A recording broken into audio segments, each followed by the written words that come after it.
여러분 혹시 내 삶이 완전히 잿더미가 되어 버렸다라고 느꼈을 때가 있으셨는가요? 아니면 지금 그런 것 같다라고 말할 수 있겠죠. 1666년이었어요. 영국의 런던에 큰 불이 난 적이 있는데 화재의 시작은 빵집이었습니다. 그런데 빵집에서 시작된 불이 런던 시내의 80%를 태워버렸다라고 해요. 사람들은 평생 모은 재산이 다 타버렸으니까 잿더미 속에 주저앉아 통곡할 수밖에 없었겠죠. 우리 인생은 끝났다. 하나님이 우리를 버리셨다라며 통곡했어요. 그런데 정말 끝이었을까요? 당시 런던에는 흑사병이라는 끔찍한 전염병 때문에 수만 명이 죽어가고 있었어요. 약도 없었습니다. 그런데 도시를 싹 태워버린 그 무서운 불길이요. 런던의 골목골목에 숨어서 전염병을 퍼뜨리고 있었던 쥐떼와 벼룩들을 싹 다 태워버린 거였어요. 내 삶을 망하게 할 줄 알았던 그 끔찍한 불길이 오히려 흑사병에서 런던 시민들을 건져낸 기적의 백신이 되었던 것이죠. 오늘 저는 여러분들께 조심스레 묻겠습니다. 지금 겪고 있는 여러분의 아픔과 고난, 나의 계획이 산산조각 나버린 어려움, 혹시 이것 때문에 하나님이 나를 버리신 저주라고 생각하시나요? 그러나 여러분, 그것은 어쩌면 우리를 병들게 하는 영적 흑사병을 불태워 버리시는 하나님의 은혜일 수도 있는 거예요. 오늘 본문의 말씀을 통해서 그 진짜 이유를 함께 알아가 봤으면 좋겠습니다. 오늘 말씀의 시작을 보시면 이제 죽음을 앞둔 야곱이 12명의 아들들을 부르는 장면으로 시작을 하죠. 마지막 유언을 남기기 위해서 그런 거예요. 자, 그런데 우리가 생각하는 유언과는 다르죠. 1절을 봅니다.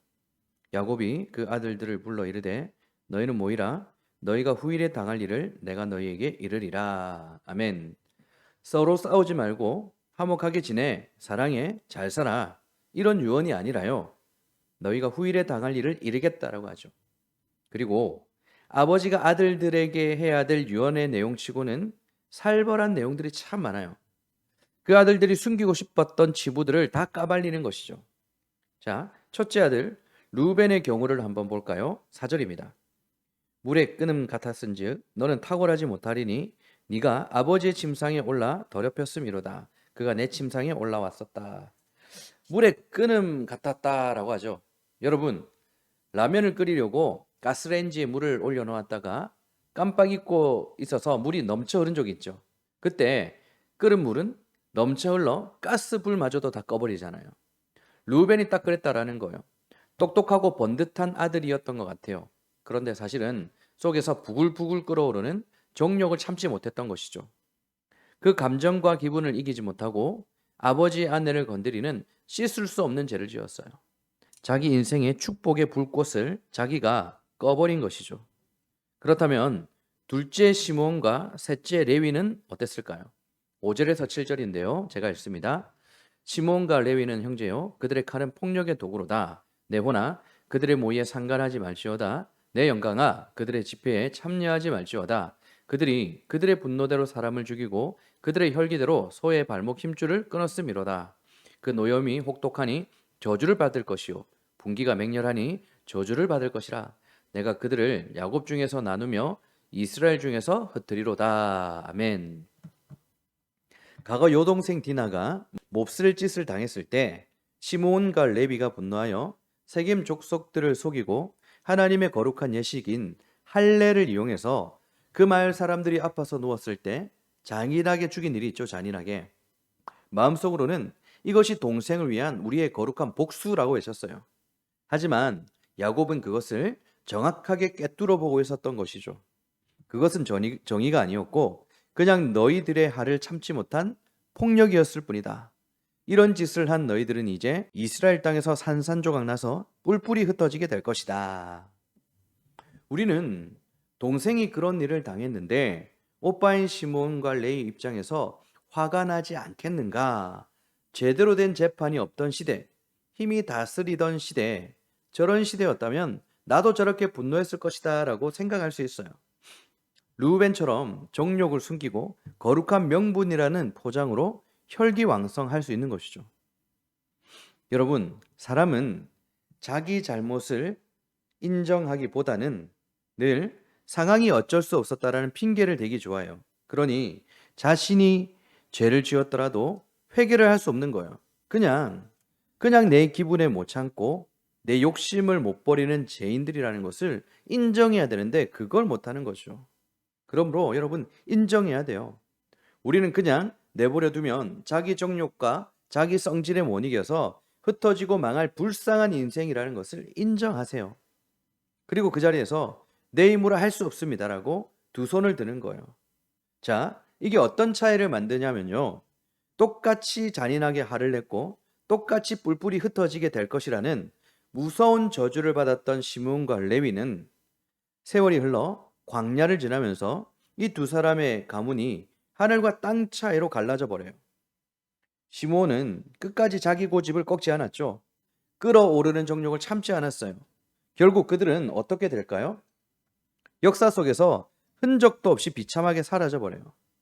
시므온 지파는 출애굽 당시만 해도 59,300명으로 적지 않은 세력을 가시했어요. 그런데 시딤에서 벌어진 바알보올 사건, 이스라엘 백성들이 모압의 여인들과 영적 육적 음행을 저질렀을 때 이걸 가장 앞장서서 주도했던 사람이 바로 시므리 지파의 족장 시므리였어요. 그렇게 불순종과 통제되지 않는 혈기, 음행의 굴레를 스스로 벗어나지 못했던 시므온 지파는요, 하나님의 심판을 받아 인구가 22,000명으로 급감하게 됩니다. 모든 지파 중에서 가장 연약한 지파가 되어버리는 거죠. 그리고 땅을 분배받게 되었을 때 분배받지 못하고 유다 지파 가운데 기생하는 신세가 돼요. 뿐만 아니라 모세가 죽기 전 신명기 33장에서 이스라엘 지파를 축복할 때 시므온 지파에 대한 언급 자체를 하지 않아요. 그렇게 철저한 망각과 소멸의 길을 걷게 되었던 것이죠. 하지만 똑같은 저주를 받았던 레위 지파는 어떨까요? 레위 지파. 출애굽기 32장에 있었던 일이에요. 모세가 십계명을 받으러 산에 올라간 사이 이스라엘 백성들은 금으로 만든 송아지를 만들어 그것이 하나님이라며 우상 숭배를 미친 듯이 하고 있었어요. 산에서 내려온 모세는 돌판을 깨고 분노하게 되죠. 그리고 외칩니다. 누구든지 여호와 편에 있는 자는 내게로 나오라. 바로 그때 모세 앞으로 걸어 나온 사람들이 바로 레위 지파였어요. 과거 그들은 분노로 칼을 휘둘렀던 자들이죠. 그런데 이번에는 자기의 감정과 이익이 아니라 우상을 숭배하는 자들을 끊어내기 위해 눈물을 흘리며 그 칼을 드는 거예요. 욱하는 성질머리, 통제 안 되는 그 폭력성을 십자가에 완전히 항복시키고 하나님 편에 서기로 결단한 거죠. 이후 어떻게 됐을까요? 시므온 지파는 소멸했지만 레위 지파는 달랐어요. 그들 역시 땅을 기업으로는 받지 못했어요. 그러나 온 이스라엘로 흩어져 백성들을 대신하여 제사를 지내며 예배를 돕는 제사장으로 파송되었던 거예요. 사람의 마음을 난도질하는 칼잡이에서 이제는 죽어가는 영혼의 죄를 도려내고 살려내는 영적인 의사로 바뀌게 된 거예요. 여러분, 내 인생의 가장 수치스러운 사형 선고가 다른 사람을 살리는 가장 영광스러운 직업으로 완벽하게 역전된 거예요. 그리고 이것이 바로 우리 하나님의 진짜 일하심인 거예요. 세상은 한 번도 실패하지 않은 사람, 스펙이 좋은 엘리트만 찾아요. 그러나 우리 하나님은 다르십니다. 아파본 사람, 실패해본 사람, 내 죄 때문에 바닥에서 산산조각 나본 그 사람들을 들어 사용하시는 거예요. 동생을 노예로 팔아먹었던 넷째 유다도 마찬가지잖아요. 유다는 길거리에 굴러다니는 흔한 마른 막대기와 같이 볼품없는 인생이었죠. 그러다 나중에 막내 베냐민을 살리기 위해서 내가 대신 평생 종이 되겠습니다라는 그 희생을 통해서 하나님은 그 부서진 막대기를 깎아서 예수님이 태어나시는 왕의 지팡이가 되게 하신 거예요. 억울하게 감옥에 갇히고 사방에서 불화살을 맞은 11째 요셉, 창세기 49장 22절을 보면 그를 가리켜 샘 곁에 무성한 가지라 그 가지가 담을 넘어떴다라고 하죠. 화살을 맞았으면 100번은 부러졌어야 맞잖아요. 그런데 끝까지 하나님이라는 마르지 않는 우물물에 마음의 뿌리를 내리고 버티니까 부러지기는커녕 도리어 담장을 넘어가 자기를 찌른 사람들을 다 먹여 살리는 구원자가 된 거예요. 여러분, 지금 우리 중에는 속으로 이런 생각을 하시는 분들도 있을 거예요. 믿었던 사람에게 배신당해 마음이 갈기갈기 찢어지고 평생 모은 돈도 다 흩어지고 화목했던 가정도 깨어지고 나는 다 끝났다. 이런 생각이 드시는 분들도 있겠죠. 그러나 여러분, 그것은 여러분을 향한 거짓의 압이 마귀의 거짓말이에요. 내 힘으로 어쩔 수 없는 실패, 수치스러운 과거, 그걸 내 고집대로 꽉 쥐고서는 남 탓, 환경 탓만 하면 시몬처럼 되는 거예요. 그러나 하나님 저 엉망진창입니다. 제 힘으로는 도저히 안 됩니다라고 십자가에 두 손 들고 항복하면 하나님은 여러분의 그 흩어진 상처를 가지고 세상을 살리는 무기로 사용하실 줄 믿습니다. 내가 겪은 뼈아픈 가난과 실패가 도리어 돈 때문에 죽고 싶어하는 사람들의 손을 잡아주는 따뜻한 위로가 될 수도 있고요. 내 가정이 깨져서 밤새워 흘려본 그 피눈물이 이혼 직전의 분들을 살려내는 강력한 치유제가 될 수 있는 거예요.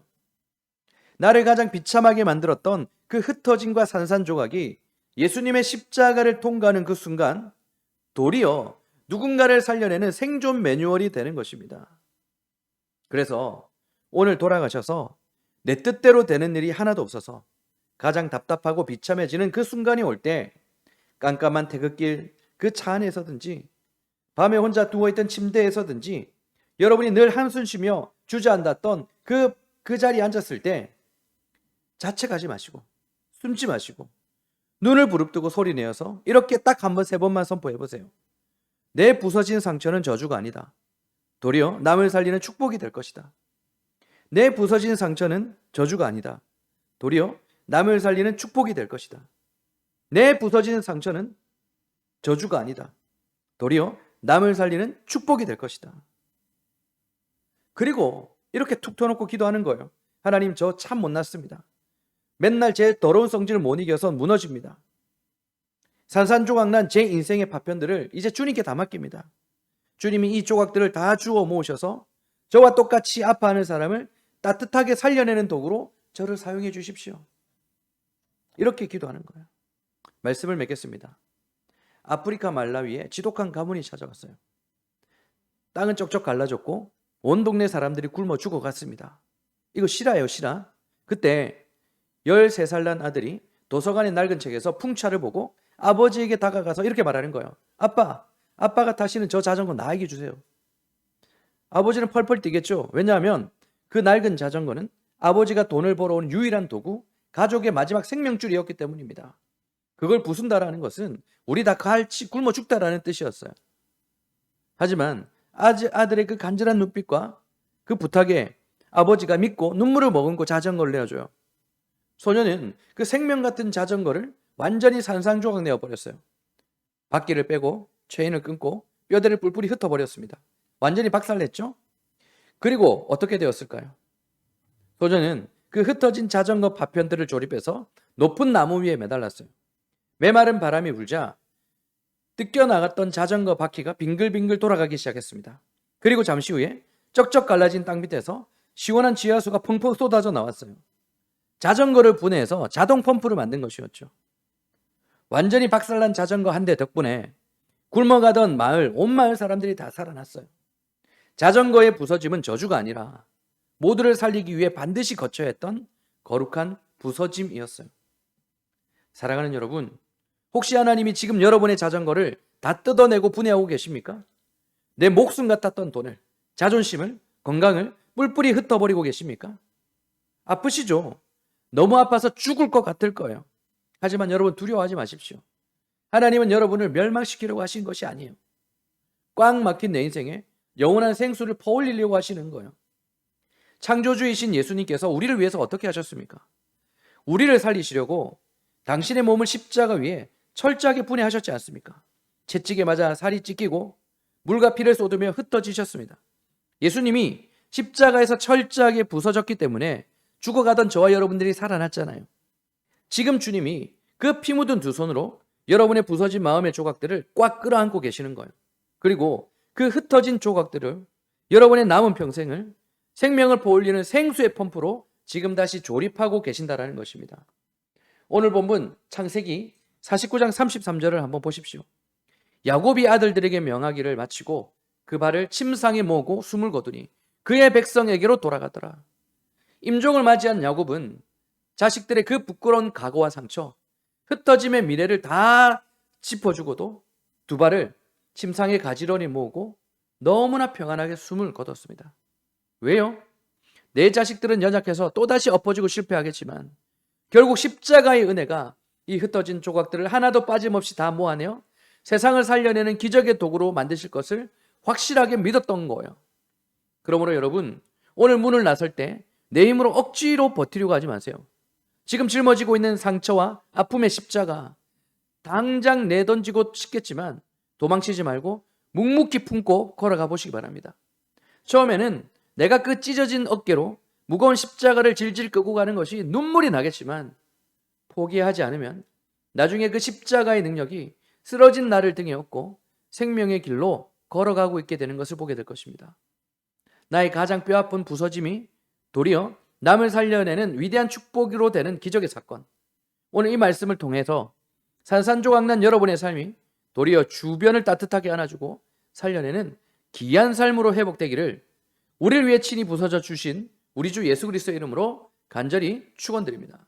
우리 함께 말씀을 기억하며 기도하는 시간을 가지도록 하겠습니다.